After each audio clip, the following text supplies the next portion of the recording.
Halo, selamat pagi anak-anak. Kembali lagi bersama Pak Guru, kita akan belajar di acara Markijar. Mari kita belajar. Nah, anak-anak sekalian, hari ini kita akan belajar tentang Indonesiaku kaya alamnya. Adapun tujuan pembelajaran pada pagi hari ini yaitu yang pertama, memahami pengertian dan klasifikasi sumber daya alam. Lalu menjelaskan pentingnya pengelolaan sumber daya alam yang berkelanjutan. Nah, nanti setelah belajar pada video ini, kalian cari ya di deskripsi video ini akan ada link latihan untuk materi IPAS kita pada pagi hari ini ya anak-anak. Oke, kita akan mulai belajar dari pengertian sumber daya alam. Nah, sumber daya alam itu memiliki definisi semua potensi benda mati dan makhluk hidup yang mendukung kehidupan manusia. Kehidupan manusia yang mana saja sih yang didukung? Tentu saja dari aktivitas manusia, kegiatan ekonomi, dan semua kebutuhan-kebutuhan hidup manusia. Lalu yang kedua, manfaat. Nah, adapun manfaat sumber daya alam yaitu memiliki nilai ekonomi dan ekologi yang kuat untuk mendukung kesejahteraan masyarakat dan pembangunan negara. Jadi, sumber daya alam itu memiliki nilai ekonomi dan juga memiliki nilai ekologi anak-anak. Nah, jadi sangat penting sekali manfaat sumber daya alam ini untuk kehidupan manusia. Lalu, adapun perannya itu adalah sebagai modal pertumbuhan dan perkembangan ekonomi. Berikutnya klasifikasi sumber daya alam berdasarkan jenisnya. Nah, jika berdasarkan jenisnya, sumber daya alam itu dibagi menjadi dua, yaitu sumber daya alam hayati atau biotik, yaitu flora dan fauna, dan sumber daya alam non-hayati atau abiotik, contohnya yaitu batuan, air, dan udara. Sumber daya alam hayati atau biotik merupakan sumber daya alam yang dihasilkan oleh makhluk hidup anak-anak, seperti hewan dan tumbuhan. Adapun manfaat dari sumber daya alam hayati ini adalah yang pertama, sebagai sumber gizi atau bahan pangan. Nah, seperti materi yang sebelumnya yaitu isi piringmu. Nah, dalam satu piring itu pasti anak-anak sudah pernah mengisi nama-nama makanan ya dan juga nama-nama bahan pokoknya. Pak Guru hanya memberikan contoh sedikit di sini yaitu contohnya daging, telur, susu, sayuran, buah-buahan, beras juga termasuk di sini ya. Jadi sebagai sumber gizi atau sebagai bahan pangan. Selanjutnya adalah sebagai obat-obatan. Contoh, jahe, kunyit, temulawak, kencur, dan lain sebagainya. Yang ketiga, sebagai bahan bangunan. Contohnya adalah kayu jati dan juga bambu. Bahan industri contohnya rotan dan juga karet. Dan yang terakhir, bahan kosmetik itu contohnya bengkuang dan juga timun. Berikutnya, sumber daya alam non-hayati atau abiotik merupakan sumber daya alam yang berasal dari benda-benda tak hidup yang ada di sekitar kita. Contohnya air, tanah, sinar matahari, dan hasil tambang. Adapun manfaatnya, yaitu yang pertama sumber daya fosil. Itu dimanfaatkan sebagai salah satu sumber energi yang ada di bumi anak-anak. Contohnya adalah minyak bumi, batu bara, dan gas alam. Lalu yang kedua ada sumber daya tanah, yaitu dimanfaatkan sebagai bahan pendukung pertanian, perkebunan, peternakan, dan perhutanan. Nah, selain keempat ini juga sumber daya alam tanah ini dijadikan sebagai tempat tinggal oleh manusia dan juga semua makhluk hidup ya, baik itu hewan dan tumbuhan. Jadi semua makhluk hidup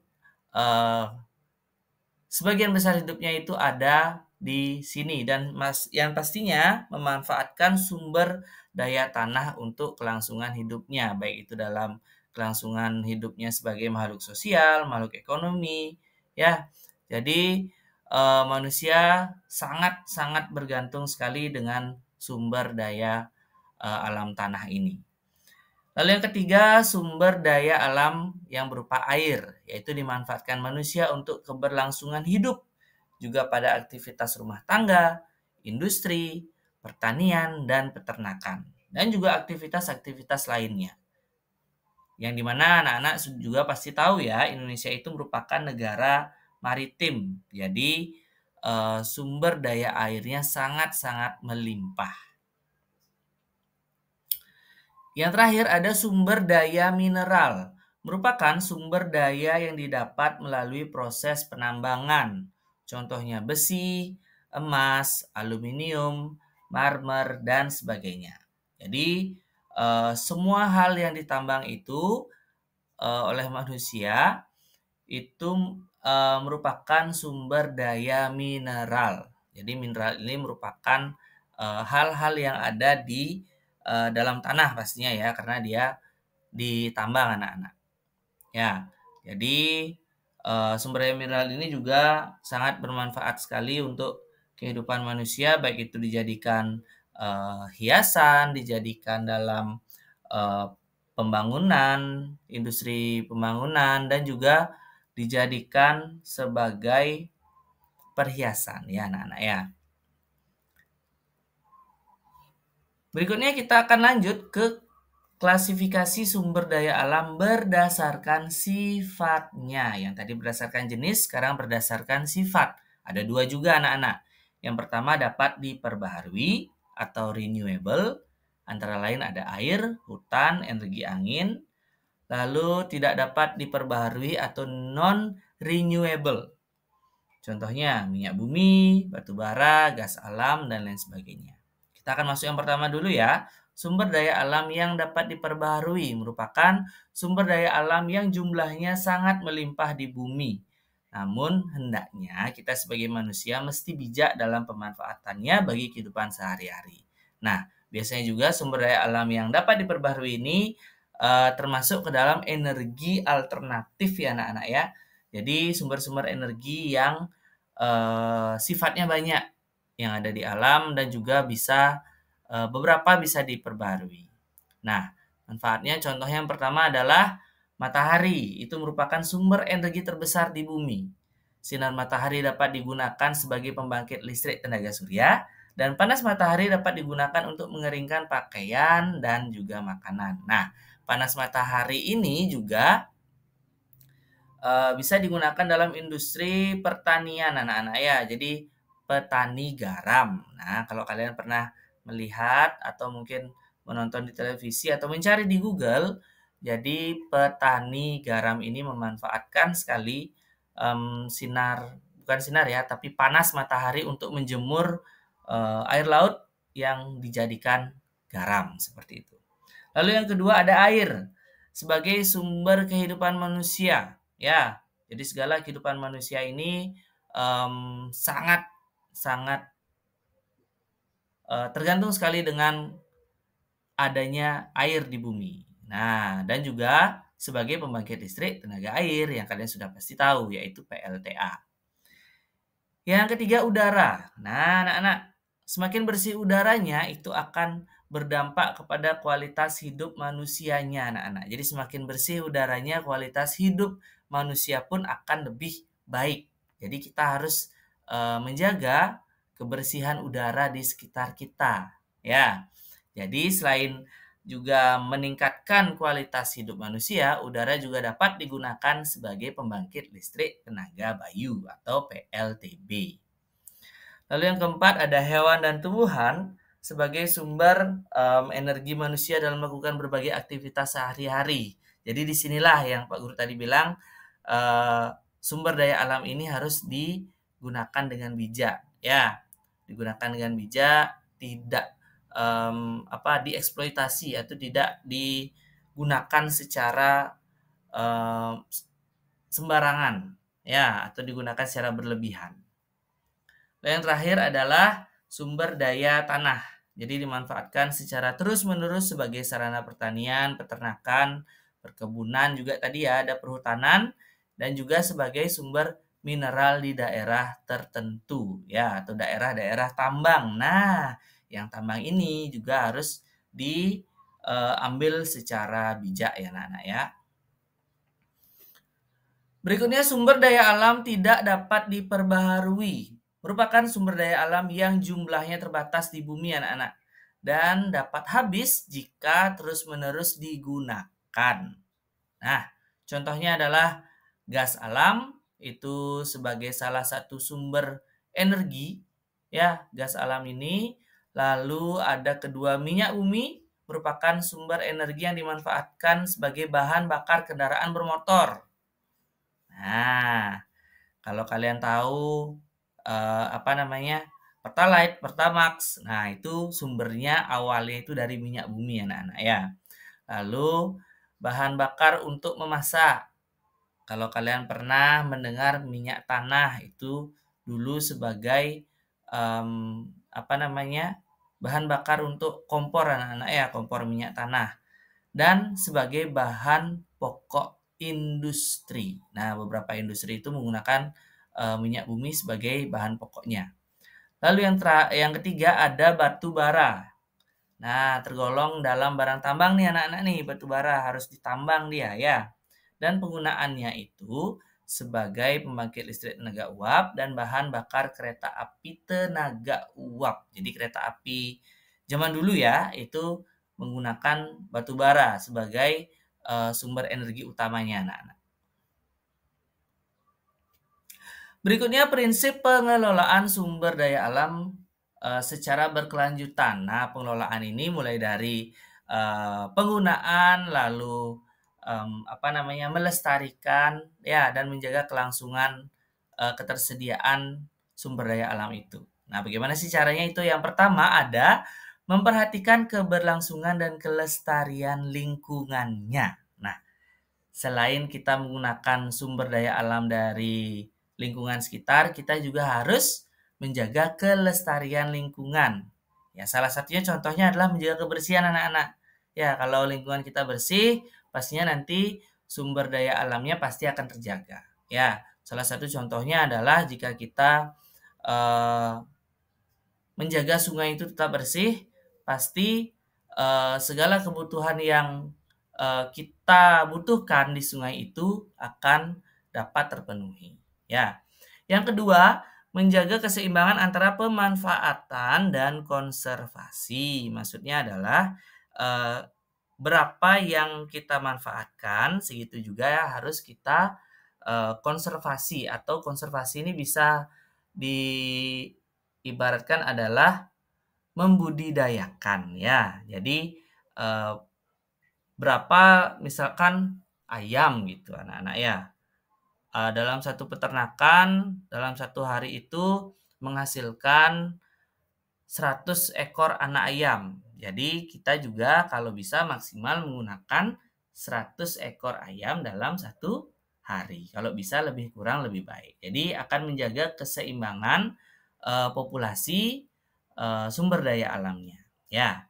Lalu yang ketiga itu ada mempertimbangkan aspek ekonomi, sosial, dan lingkungan. Nah, mempertimbangkan aspek ekonomi, sosial, dan lingkungan ini merupakan contohnya adalah tempat pemanfaatannya anak-anak ya. Misalkan kalian tinggal di dataran rendah, atau paling sederhana deh, kalian tinggal di dataran tinggi. Kalian bisa produksi misalkan sayur-sayuran dan buah-buahan. Nah, sayur-sayuran dan buah-buahan ini pasti akan dibutuhkan juga di daerah-daerah yang tempatnya seperti dataran rendah, karena tidak bisa menanam sayuran dan buah-buahan anak-anak ya. Jadi, hasil kalian dari dataran tinggi itu dibawa ke dataran rendah, nanti kalian yang dari dataran tinggi ini memenuhi kebutuhan kalian di dataran rendah itu. Istilahnya kalian menjual sayur dan buah untuk membeli keperluan yang tidak bisa kalian dapatkan seperti itu. Jadi mempertimbangkan aspek ekonomi, sosial, dan lingkungannya. Yang keempat, memanfaatkan teknologi ramah lingkungan. Nah, memanfaatkan teknologi ramah lingkungan ini merupakan langkah untuk kalian bisa mengelola sumber daya alam, anak-anak ya. Contohnya adalah yang tidak menciptakan polusi, itu yang paling sederhana. Ya. Dan juga memanfaatkan teknologi ramah lingkungan ini bisa kalian lakukan dengan cara mematikan lampu jika tidak digunakan, anak-anak ya. Lalu ada tantangan pengelolaan sumber daya alam di Indonesia. Nah, ada beberapa tantangan nih anak-anak nih. Yang pertama ada eksploitasi berlebihan atau pemanfaatan sumber daya alam yang melampaui kapasitas regenerasi. Regenerasi ini maksudnya adalah perkembangbiakannya. Jadi sama seperti Pak Guru bilang, jika setiap hari ayam itu bisa berkembang biak 100 ekor, jadi maksimal kita dalam sehari menghabiskan 100 ekor. Ya, kalau bisa lebih kurang lebih baik. Jadi populasi sumber daya alamnya tetap terjaga. Yang kedua, kerusakan lingkungan. Nah, aktivitas seperti tambang dan deforestasi merusak ekosistem. Jadi, kerusakan lingkungan ini sangat-sangat berpengaruh sekali. Jika semakin rusak lingkungannya, maka sumber daya alamnya akan semakin berkurang, seperti itu. Jadi, tidak hanya aktivitas tambang ya dan deforestasi, kalian membuang sampah sembarangan saja itu sudah termasuk merusak lingkungan ya anak-anak ya. Jadi takutnya nanti sumber daya alamnya akan terganggu. Deforestasi ini merupakan langkah penebangan pohon secara besar-besaran anak-anak ya, deforestasi. Dan deforestasi ini juga kadang bertujuan untuk membuka lahan sebagai pertanian, perkebunan, peternakan, dan juga sebagai tempat pemukiman penduduk anak-anak. Jadi kalau deforestasi ini semakin luas, jadi hutan itu berkurang, maka bisa jadi nanti sumber daya alam yang ada di Indonesia ini akan terganggu seperti itu. Lalu yang ketiga, konflik kepentingan adalah perebutan sumber daya alam antara pemerintah, perusahaan, baik itu perusahaan dalam negeri, luar negeri, dan juga masyarakat. Nah, jadi ini yang sering banyak terjadi anak-anak ya, konflik kepentingan ini. Yang keempat, distribusi tidak merata. Ya, distribusi tidak merata ini maksudnya adalah pemanfaatan sumber daya alam yang sulit dirasakan atau secara adil oleh semua pihak. Contoh misalkan sumber daya alam yang ada di Pulau Jawa itu susah sekali dirasakan oleh teman-teman kita atau saudara-saudara kita di daerah Papua. Begitu juga sebaliknya, apa yang ada di Papua itu susah didapatkan di Pulau Jawa itu misalkan. Jadi distribusinya tidak merata karena kita ketahui Indonesia itu sangat luas dan terdiri dari banyak pulau ya anak-anak ya. Lalu yang kelima adalah keterbatasan teknologi, yaitu minimnya teknologi ramah lingkungan itu dapat memperburuk penggunaan sumber daya alam di Indonesia. Baiklah anak-anak, kesimpulannya adalah sumber daya alam itu merupakan kekayaan bangsa yang harus dijaga ya anak-anak ya. Dan juga pengelolaan yang bijak itu menjamin keberlanjutan untuk generasi mendatang. Baiklah anak-anak, sekian untuk materi pada pagi hari ini. Setelah ini kalian silakan cek di deskripsi, itu ada link untuk latihan, nanti kalian kerjakan dengan baik. Selamat mengerjakan latihannya dan selamat pagi semuanya. Dadah.